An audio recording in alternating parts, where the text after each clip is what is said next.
Ce se întâmplă cu datoriile pe care societatea intrată în insolvență le are la ANAF? Se șterg sau rămân pe viață? Nu este o mare diferență între datoriile pe care societatea le are la ANAF sau datoriile pe care le are la furnizori sau la bănci sau la altceva.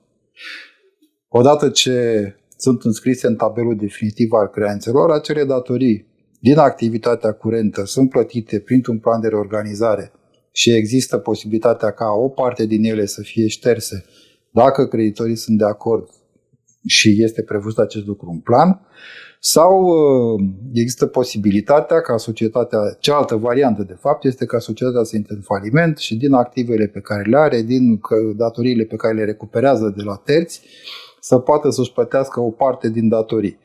Că sunt datorii la ANAF sau către alți furnizori, dacă societatea nu și le poate plăti după ce întregul activ a fost lichidat, atunci procedura se închide.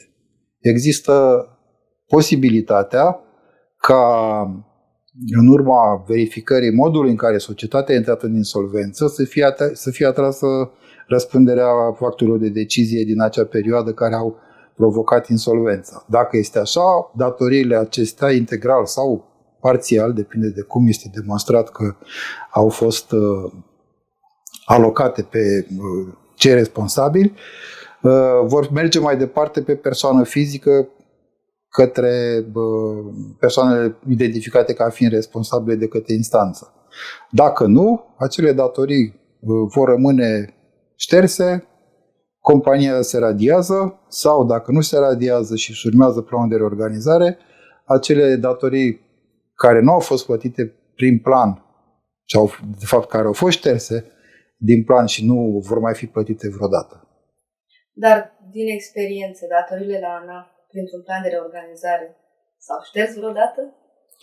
Sunt planuri de reorganizare care au o asemenea structură a creditorilor care permit un vot de unde să rezulte și ștergerea, care să favorizeze și ștergerea unei părți a datorilor ANAF-ului. Au fost și asemenea planuri, cu ceva noroc, doar că ANAF în ultimul timp reușește să nu mai aibă datorii mari și reușește să